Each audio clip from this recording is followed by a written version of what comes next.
au départ, je ne pensais pas faire de vidéo sur cette technique-là, et puis au final, je vais en faire une. Donc voici la culture en bac avec paroi de foin, donc Google Culture, mais sans partie dure autour. C'est-à-dire que la partie autour, avec les bottes de foin, c'est quelque chose qui va composter comme le reste. Et donc au final, ça va faire, au fil des années, ça va juste faire une butte remplie de terreau, et au lieu de faire un bac de culture. Donc ça peut être pour des gens qui veulent faire des buttes, c'est bien. Franchement, c'est rapide. Pour les gens qui veulent faire des bacs, c'est un moyen de s'assurer que leur tas de compost, enfin leur tas de matière en train de composter, leur fera la nourriture pendant le processus. Donc là, celle-là, je l'ai refaite ce matin, enfin j'ai refait la disposition ce matin. J'ai fait mon petit péché mignon qui est d'insérer du mycélium dans certaines des bottes. Et pour faire du volume, donc au départ, j'ai mis de la branche. Ensuite, je mets du BRF, dont du BRF frais, hein, donc de branches fraîches. Ensuite, je mettrai aussi de la bouse, de la tonte. Et, et donc je fais un sandwich, comme on fait classiquement. Donc là, vous avez les premières étapes du sandwich. Là, vous avez alors déjà un visiteur, un magnifique lézard, à qui je vais foutre la paix pour l'instant. Et vous avez ce qu'on appelle l'étape finale. Vous voyez ?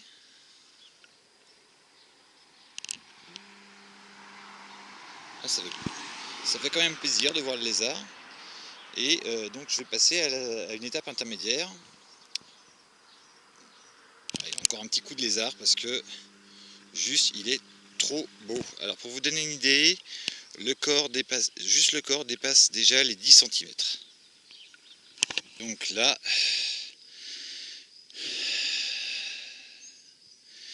c'est l'avant-dernière couche. La dernière couche que je vais mettre, c'est le fameux terreau, le fameux compost, dans lequel vont venir s'enraciner les plantes, donc déjà pour toute la partie surface. Et donc ensuite elles vont se glisser leurs racines donc dans le BRF, et puis aller en dessous. Alors jusqu'ici j'ai pas fait trop dans des bacs comme ça, j'ai surtout fait dans des gros bacs. Je sais qu'il y a des gens qui font des salades. En intérieur, moi je dis pourquoi pas. En extérieur, je vais tenter. Parce que de toute façon, j'en ai tellement de légumes feuilles que c'est pas grave. Par contre, j'ai aucune garantie sur le résultat. Voilà, donc on verra bien. Voilà. Donc, alors désolé pour ceux qui sont en ville. Là, c'est plus pour ceux qui sont à la campagne avec un sol pas très fertile, le besoin de faire un potager rapidement. Donc voilà, là, j'ai mis là-dedans, j'ai déjà mis 100 litres, enfin on a déjà mis 100 litres de terreau pour ça. Alors, 100 litres, ça fait pas beaucoup. Non, passons, 60 litres, voilà, on a mis 60 litres. 60 litres, ça fait pas beaucoup, parce que ça fait là, la surface intérieure, c'est 1,80 m de long, 70 de large, à peu près en moyenne. Ce qui nous fait donc, pour avoir 10 cm partout, 18 x 7, 126 litres qu'il faudrait. Donc comme on est en dessous, on sera plus proche de 5 cm de substrat. Ce qui est pas mal. Coucou l'araignée. J'espérais que j'allais pouvoir mettre des choses supplémentaires, mais déjà rien que entre le maïs noir et les arroches rouges, voilà. Donc les arroches sont des espèces d'épinards, hein. Je n'ai plus de place, enfin je vais plus avoir de place. Les arroches en fait, le voilà, le semis avec, j'en ai jeté, j'en suis à plusieurs centaines de remises en terre. J'en ai jeté, je sais plus quoi en foutre. Bon, ça fait des feuilles, hein. Et puis ça se ressème et tout ça, donc c'est une source de nourriture pérenne. Mais waouh!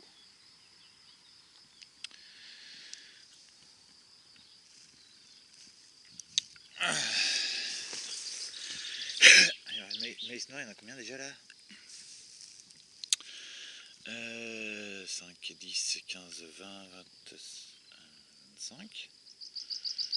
D'accord, bon, on va attaquer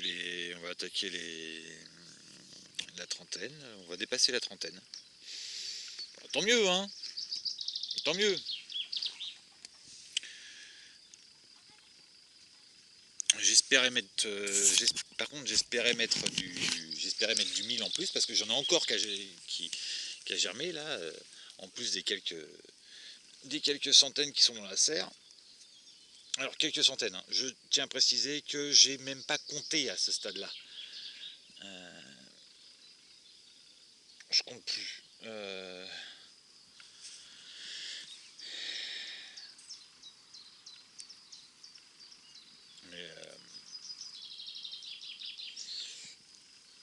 Donc j'en ai encore.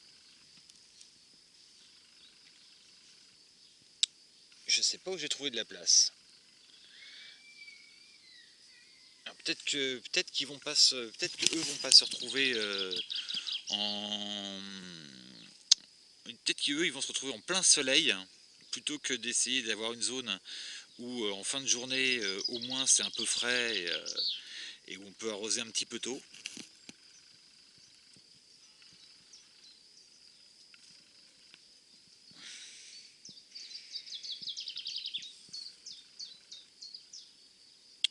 Je verrai.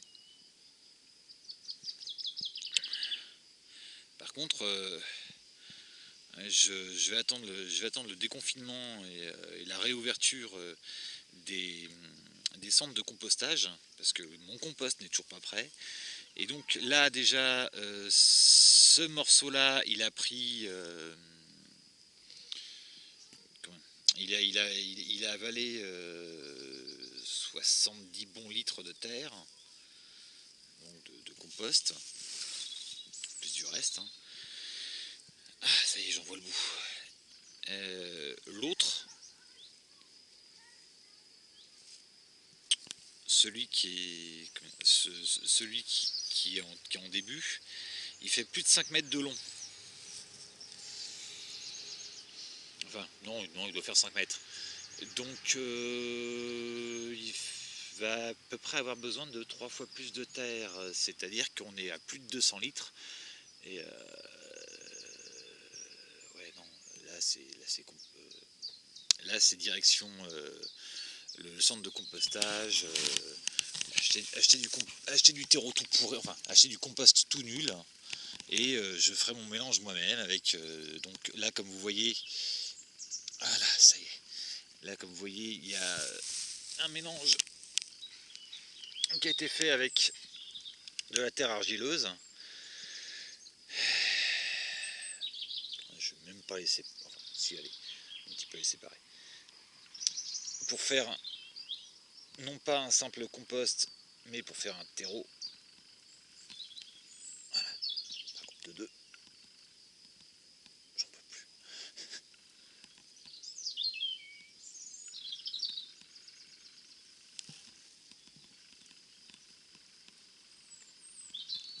Voilà, ça va être la dernière rangée d'arroches que je fais là.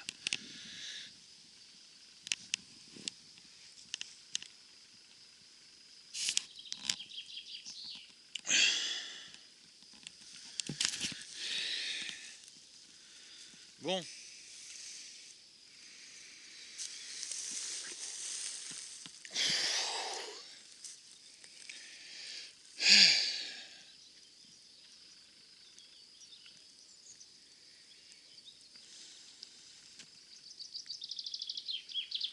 Puis là-bas, il y a les plantes derrière une partie des patates, toute petite partie des patates. J'utilise des morceaux de couvre-sol de maison pour désherber en dessous à la chaleur et autres. Parce que oui, je mets aussi un petit peu de déchets de tonte, je laisse un peu fermenter. Donc tout ça, ça va se retrouver aussi. Par contre, je vais choisir des plantes qui apprécient un certain ombrage.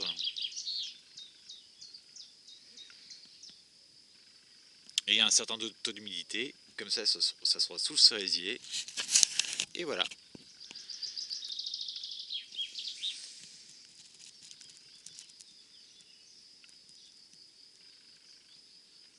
Et ben c'est la jungle. Et les cultures partout en plus.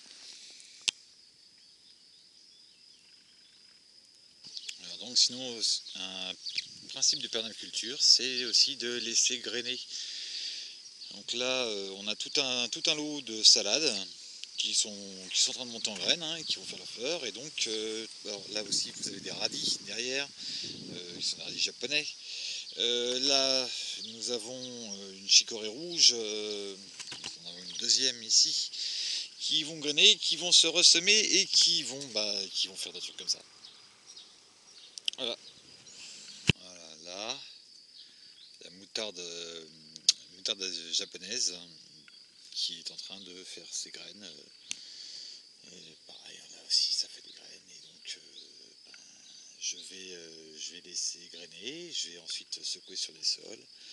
Puis ça va me donner, un truc un peu comme ça en fait. Bon, alors celui-là c'est replanté, hein, faut pas, euh, faut pas croire, hein. Mais ça donne un couvert végétal qui se mange.